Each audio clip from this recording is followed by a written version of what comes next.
Hey everybody, it's Josh with Talk About Trek, and we are back again today because we're going to be talking about, yes, another Star Trek book. We have finished up our first Discovery book, David Mack's Desperate Hours. Basically, what we've been doing is reading one from each series, right? So this brought us to Discovery, and again, the first Discovery book that we've read, and this is actually the first original Discovery book, and it is set I don't know exactly when, but it is a prequel to the beginning of Discovery. So I was very kind of happy to see that. That's kind of the one thing I guess I would have liked more of. And of course, we didn't get it because she was dead in the very first, or the first or second episode. But more of Captain Georgiou, more of the Shenzhou, and just more on that ship, right? And that all kind of ended really quick, and then it took a whole different shift there for Discovery.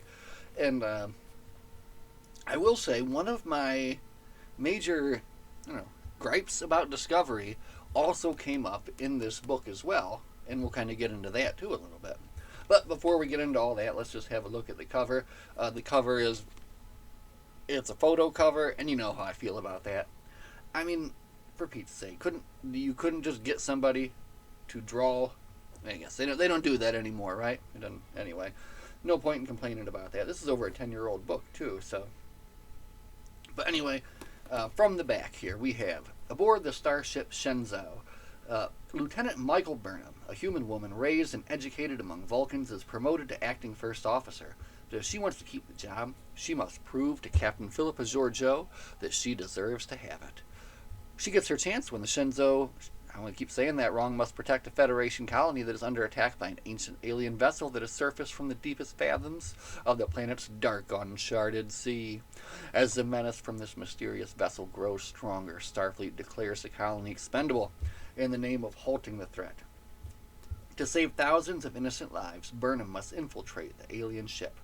But to do so, she needs to face the truth of her troubled past and seek the aid of a man she has tried to avoid her entire life. Until now. Yeah, not bad. It doesn't even bring up the kind of the surprise, I guess, that they bring in there.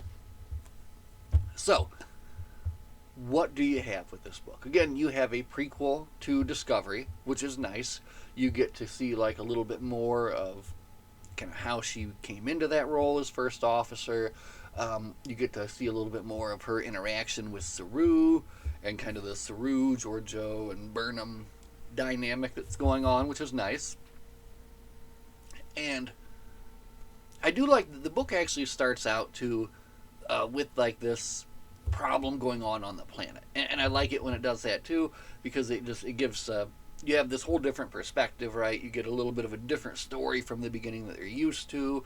These unknown characters are on like an offshore mining drill, and disaster strikes, right? And that's kind of how things start out, of course, and I like that too because it's just like you can see that as like the episode, right? So here's like the beginning of the episode, and they're on there, and disaster strikes, and here's this thing coming up, and then of course then they cut to the everything else, and here comes Starfleet to the rescue. So they get sent in and have to coordinate a rescue, and then some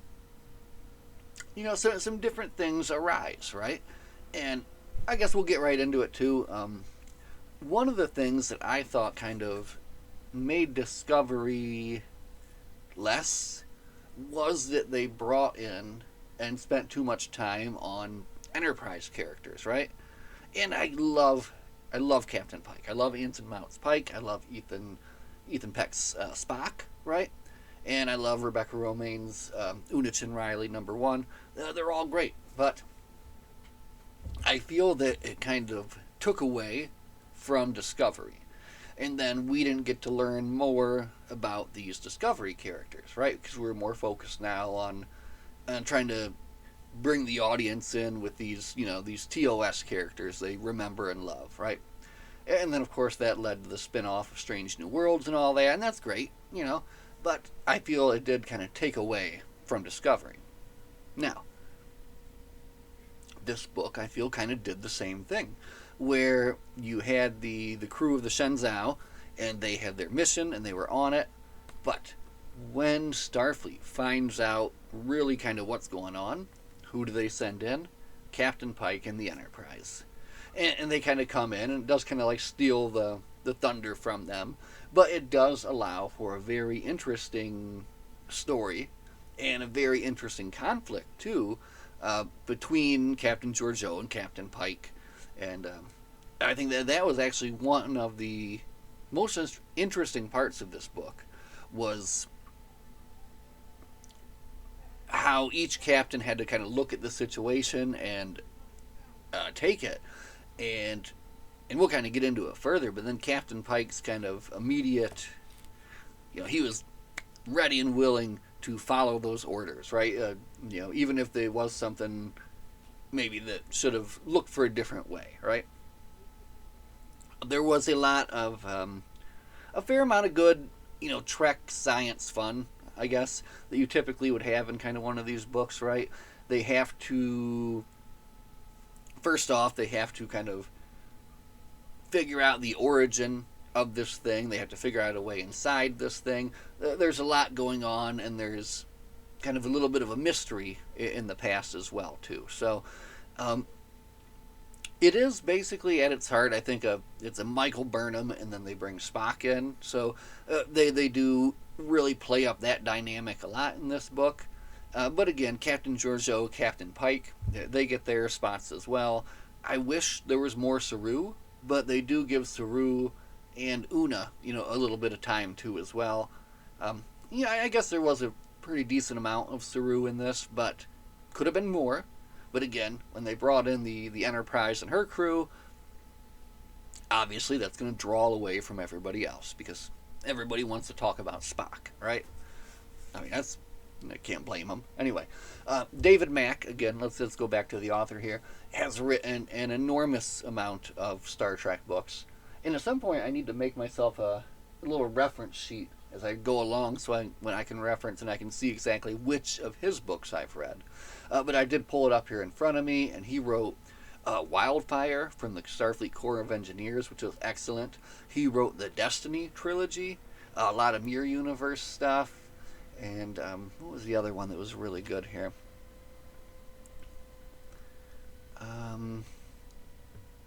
Shoot. A bunch of stuff that I've not read yet, basically. A lot of stuff from the later TNG stuff. So definitely looking forward to getting into more David Mack, because I've enjoyed everything that I've read from him. And like I said, I've enjoyed this book thoroughly too. I just feel like, man, I wanted a Discovery book, and I wanted it to focus on the crew of the Discovery. And then I feel like we got a 25% of a Strange New Worlds kind of bopped in there. Well, not really, but you know what I'm saying, okay? But anyway, let's just get into the story. They're dispatched to this planet because some kind of... We'll kind of go back to the beginning. Like I said, they were doing some offshore drilling. They hit some enormous, what they call a juggernaut, right? I'm picturing like a... At first, I was kind of picturing like Godzilla, something like that, kind of rising up out of the ocean. But no, it's more like a giant ship, right? And this ship starts launching drones, and these drones are attacking the city. And this is a city that is not a Starfleet colony, right? They're kind of like an independent colony. And again, you got to remember, Discovery is a prequel to TOS, so we're looking at started out that way, and then they went into the future, of course, but. So, it's kind of back, the technology, everything is a little bit regressed to what, we're kind of used to thinking with the Star Trek. So, so there's this mining consortium, right? And they're on this planet, and they may have fudged things a little bit to get their license and be able to do this. But they built a large colony, I think something like 350,000 colonists here, and now they are under attack. So, even though they are not a Starfleet colony, Starfleet, of course, doing what they do, come in to save the day, and they are able to come in there, destroy the first drone that's attacking, and then, of course, begin their investigation, right? The governor of the colony is being a little bit... you can tell that she's hiding something, and her story was a bit of a weird one with a weird ending too, because it seems like the author spent a little bit of time kind of building up the governor's story and her kind of like how she maybe hid some things she shouldn't have, and then she even goes as far as to abduct some Starfleet officers to kind of ensure that she and her people will be safe, and then that whole story kind of goes away at the end. The main point of the story here, and I guess the big crux of it, is kind of three different things. You get Spock and Burnham. They travel down to the ship itself and are looking for a way to get inside the ship. You have Saru and Una, and they are doing some research on the planet. And in doing so, they're able to find out that there was actually a civilization here, some 9 billion years ago. And apparently that was covered up when the colony came to, apply for their charter or whatever it is, right? And then in orbit of the planet, you have the Enterprise and the Shenzhou, and they're going kind of head to head because Starfleet Command is aware of what this thing is and what it can do, and they've given Captain Pike the order to kill it at all costs, which basically means, if need be, bombard the planet with photon torpedoes, which is going to burn off the atmosphere and kill all 350,000 people. And Pike comes in there ready and raring to do that, and it's like, whoa. And of course, Captain Georgiou is like, no, there's going to be another way, and we still got people on the planet too. We got to find some way to do this. So there's a lot of back and forth there, and then there is some more very good. It's very important to include this stuff in a Star Trek book, right? You gotta have a good bit of space battle.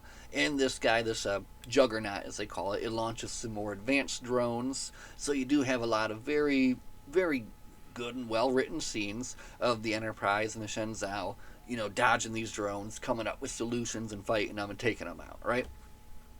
And of course, the main point of the story takes place inside the Juggernaut itself. Burnham and Spock find their way inside, and basically what they find is it is a series of tests that they have to go through.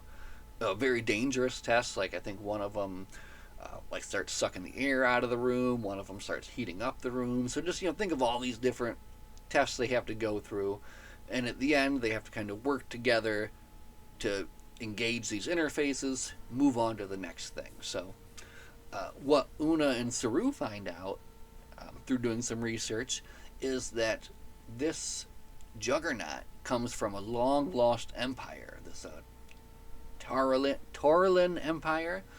They were from billions and billions of years ago, long since have been wiped out. But they would send these things to planets they intended to conquer, and this thing would test the planet's species, which is what it's doing to Burnham and Spock right now, right?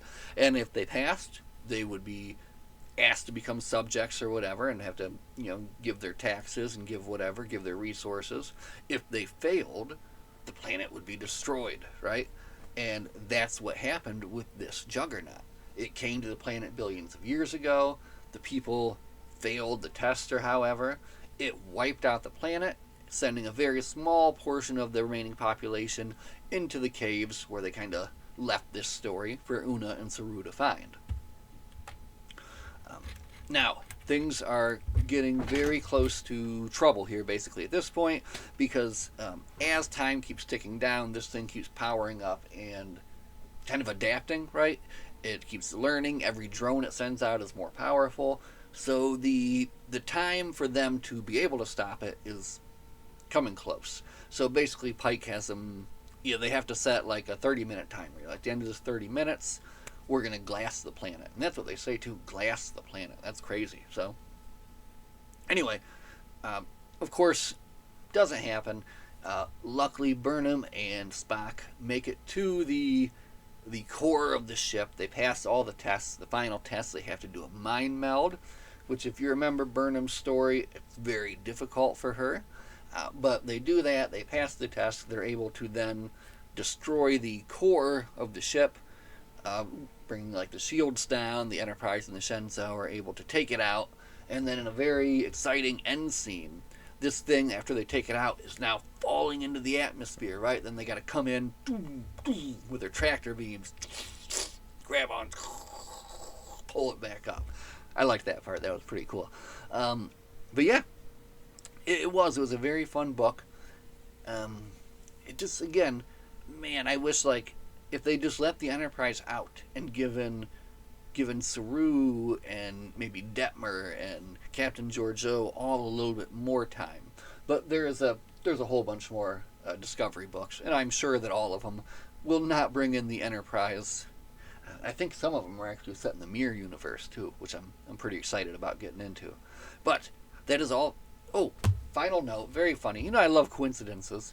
I finished this book, right? And I was sitting here, I was getting my little stuff ready, preparing all my little titles and whatnot. I get up, I go inside, and I was watching. I had it on one of the Pluto channels, the Star Trek Pluto channels. And then I come in, and what comes on? It's literally the first episode of Discovery, which is what basically this is a prequel to. So I got to sit there and kind of watch that and kind of get a little bit of a, actually kind of made me want to sit down and start the whole thing over again, which I think I will do. I'm due for a rewatch of that at this point. So, and there was a lot that Discovery brought to the table, and like I said, there was a lot that I didn't like about it, but there was an awful lot that I did like about it. And Doug Jones's Saru, that was one of the huge things there that I loved. So we are going to watch that again. Now, where do we go from here, right? Which is the way that's clear. So what we've been doing is reading one from each series. So if we were to follow along with that, I would have to read a Star Trek Picard book next.